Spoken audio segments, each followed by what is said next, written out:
Hello నమస్తే అండి. Praise the lord. ఈరోజు కల్వర్ టెంపుల్ యొక్క విశేషాలని చూద్దాము.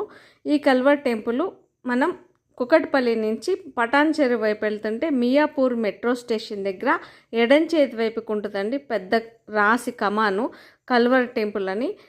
ఆ రోడ్లో మనం నడుచుకుంటే కనుక లోపలికి వస్తే ఇది కల్వర్ టెంపుల్ యొక్క ఎంట్రన్స్.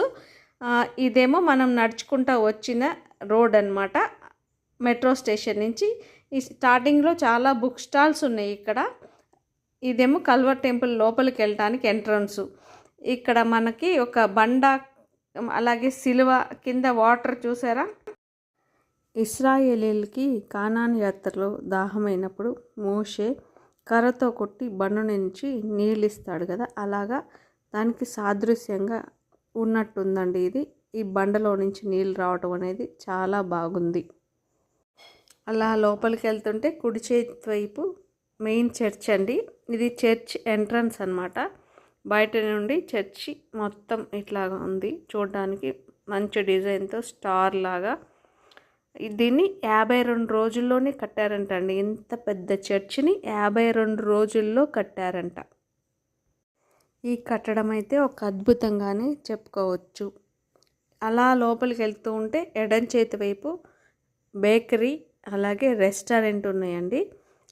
బుక్ స్టాల్స్ అయితే చాలా ఉన్నాయి. లోన బయట కూడా రకరకాల బుక్స్ ఉన్నాయి. సతీష్ కుమార్ గారు రాసిన బుక్స్, అలాగే వేరే ఇతర పాస్టర్ గారులే దైవజనులు రాసిన పుస్తకాలు, అలాగే బైబిల్స్, వాక్యాలు, ఇంకా కీ చైన్స్ రకరకాలు ఇక్కడ అమ్ముతున్నారు ఈ స్టాల్స్లో. ఈ చర్చ్ నుంచి నెమ్మదిగా దాటి మనం ముందుకెళ్తుంటే ఇంకా వేరే బేకరీ దాటిన తర్వాత ఇక్కడ బ్లడ్ టెస్ట్ పెట్టారండి, చాలా తక్కువ రేట్లో. ఎవరైనా బ్లడ్ టెస్ట్ చేయించుకోవాలంటే సండే రోజు వచ్చినట్టయితే ఇక్కడ బ్లడ్ టెస్ట్ చేస్తారంట. అలాగే కుడి చేతి వైపు కల్వరి టెంపుల్ అని చాలా చక్కగా రాసి పెట్టారు. వీళ్ళు హాస్పిటల్కి వెళ్ళేవాళ్ళు లగేజ్ తీసుకొని వెళ్తున్నారు. కల్వరి హాస్పిటల్ ఉందండి అక్కడ. ఇదేమో జెంట్స్ వెళ్ళేటువంటి ఎంట్రన్స్ అన్నమాట.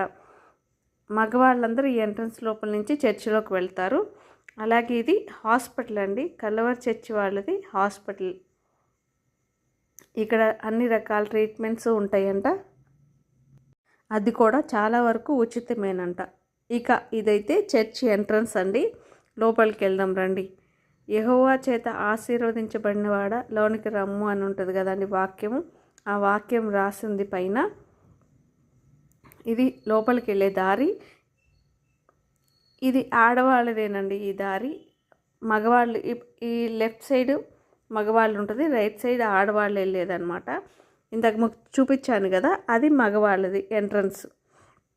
ఇట్లా లోపలికి వెళ్ళిన తర్వాత అంతా చైర్స్ అండి. వేరే లోకంలోకి వెళ్ళినట్టుంది. నాకైతే మొదటిసారి వెళ్ళాను, వేరే లోకంలోకి వెళ్ళినట్టుంది. ఎంత బాగుందంటే చూడండి, ఎంతమంది జనాలు అంటే అసలు చెప్పలేని జనాలు,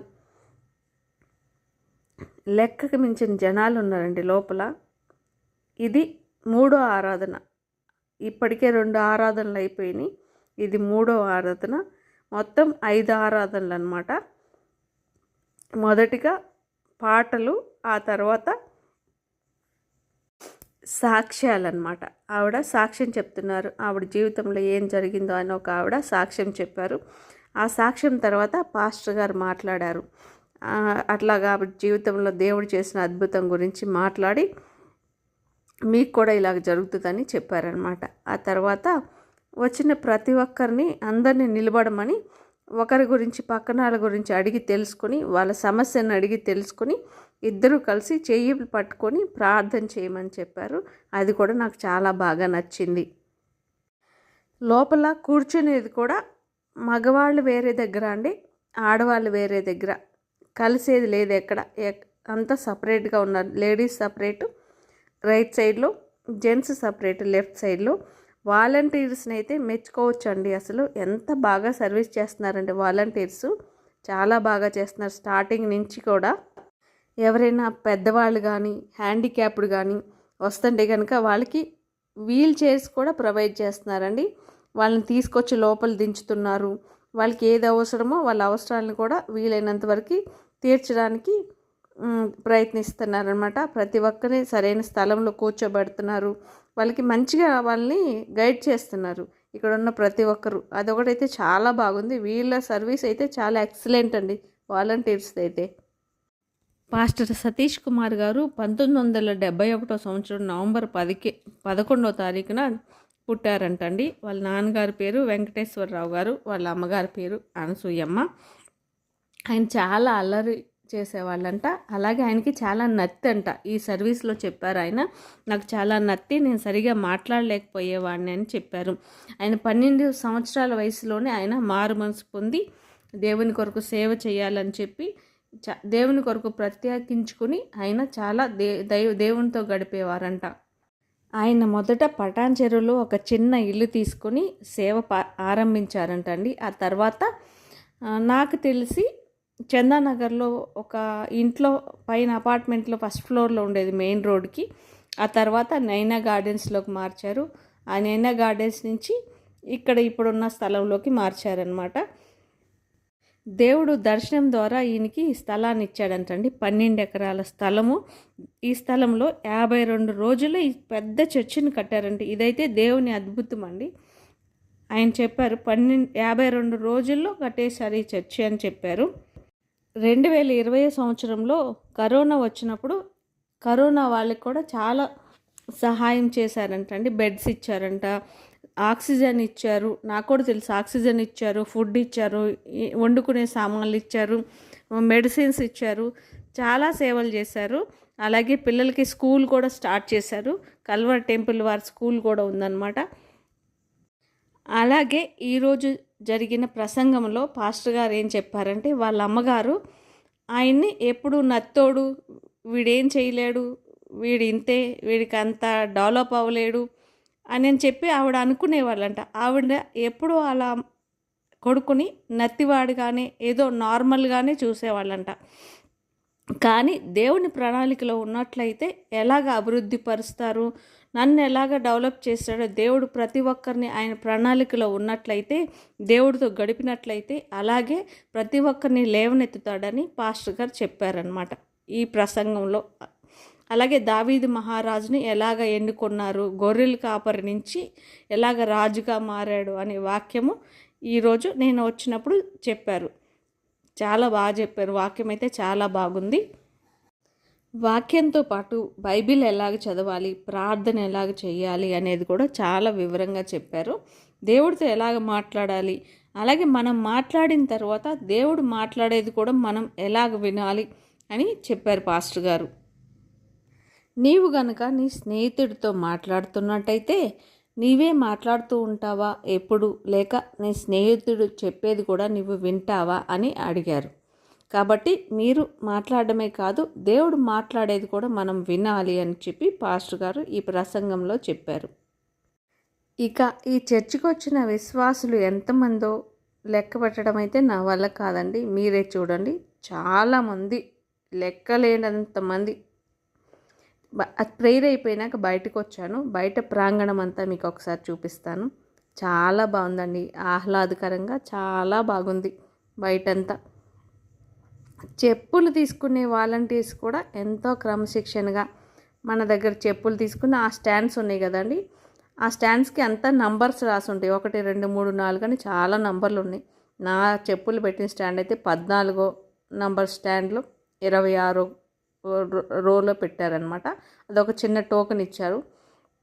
అది వెళ్ళేటప్పుడు తీసుకెళ్ళాను, మళ్ళీ వచ్చిన తర్వాత ఇద్దామని పట్టుకున్నాం. ఇక్కడ కొంచెం ఖాళీ అవుతుందేమోనని చాలాసేపు వెయిట్ చేశానండి, మెట్ల మీద నిలబడి ఖాళీ అయినాక వెళ్దామని. అలాగా కూర్చున్నాను, వెయిట్ చేస్తా. ఈలోపు కొంచెం ఆ జనాన్ని వాళ్ళందరినీ చూపిద్దామని వీడియో తీస్తున్నాను. ఎంతమంది జనం అండి, అసలు ఎంతమంది జనం అంటే అందరు చెప్తుంటే విన్నా కానీ ఈరోజే మొదటిసారి నేను వెళ్ళాను. చాలామంది జనం, అబ్బాబాబా. మా ఊర్లో విజయవాడలో మరియం తిరణాల, జోసఫ్ తంబి తిరణాల అట్లా ఉందండి, అంతమంది జనం. ఇది మొత్తం చూడండి ఎంత పెద్ద ప్రాంగణము, మొత్తం 12 ఎకరాల స్థలం అంటండి.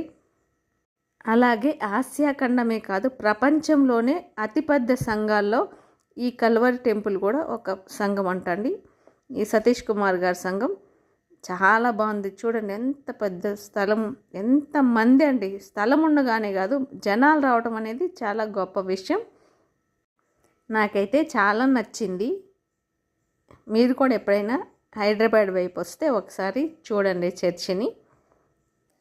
ప్రపంచంలోని అతిపెద్ద సంఘాలలోని ఒకటైనటువంటి ఈ కల్వరి టెంపుల్ సతీష్ కుమార్ గారి సంఘం మన తెలంగాణలో అలాగే మన భారతదేశంలో ఉండటం మనకి గర్వకారణమే. కాబట్టి హైదరాబాద్కి వచ్చిన వారు ఎవరైనా ఒకసారి కల్వరి టెంపుల్ని దర్శించటం సమంజసమే కదా అండి. వాక్యం అయితే చాలా చక్కగా ఉందండి. ఆత్మీయంగా మనం చాలా బలపడవచ్చు వాక్యం ద్వారా, అలాగే పాటల ద్వారా కూడా. ఇక నెమ్మదిగా కిందకు వచ్చి నా చెప్పులు తీసుకొని బయటకు వచ్చానండి. మళ్ళీ ఈ వాటర్ దగ్గరికి. ఈ నీళ్ళు అయితే చాలామంది తాగుతున్నారండి. అది పైకి వెళ్ళి కిందకి అదే నీళ్ళు సర్క్యులేట్ అవుతాయి కదా అండి. పాపం వాళ్ళకి తెలియక ఆ నీళ్ళను తాగుతున్నారు. అక్కడ ఒక బోర్డు రాసి పెట్టాల్సింది, ఈ వాటర్ తాగొద్దు అని చెప్పి. ఈ బయట నుంచి చూడండి, చర్చి ఎదర్ నుంచి ఆపోజిట్లో చాలా బాగుంది కదా. 2 కన్నులు సరిపోవట్లేదు, అంత బాగుంది. వాక్యం కూడా బాగుందండి. దేవుని ఆత్మ కూడా చర్చిలో చాలా అనుభవించాము. దేవుని సన్నిధి చాలా బాగుంది. అలాగే బయటకు వచ్చిన తర్వాత ఎదురుగా ఉన్న రెస్టారెంట్లోకి వచ్చాము. అంటే దూరం నుంచి ఎవరైనా వస్తే వాళ్ళకి ఎలాంటి ఫుడ్ దొరుకుతుందో తెలుస్తుంది కదా అని చెప్పి ఎదురున్న రెస్టారెంట్లోకి వచ్చాము. ఇక్కడ చికెన్ బిర్యానీ అట్లాగే చాలా ఫుడ్ ఉంది, నాన్ వెజిటేరియను. మేమైతే ఒక కాంబో ఫుడ్ తీసుకున్నాం అనమాట. ఇదిగోండి, రేట్లు కూడా రీజనబుల్గానే ఉన్నాయి. 234 రూపాయలు వేశారు వాటర్ బాటిల్తో కలిపి. ఇది రొయ్యల కూర, సాంబారు, చికెన్ ఫ్రై, అలాగే పెరుగు, ఒక వైట్ రైస్ బౌలు, అలాగే ఒక బిర్యానీ బౌలు. అదే సరిపోయిందండి మాకు. తిని బయటకు వచ్చాము. ఇదిగోండి ఆరాధనలు, మొత్తం 5 ఆరాధనలు అండి. టైమింగ్స్ ఎవరైనా కావాలనుకుంటే చూడండి, ఎవరైనా రావాలనుకుంటే. చర్చ్ అయితే చాలా బాగుందండి, చూడదగ్గ ప్రదేశం. హైదరాబాద్కి వచ్చిన ప్రతి ఒక్కరూ కల్వరి టెంపుల్ని దర్శించండి, చాలా బాగుంది. Thank you for watching.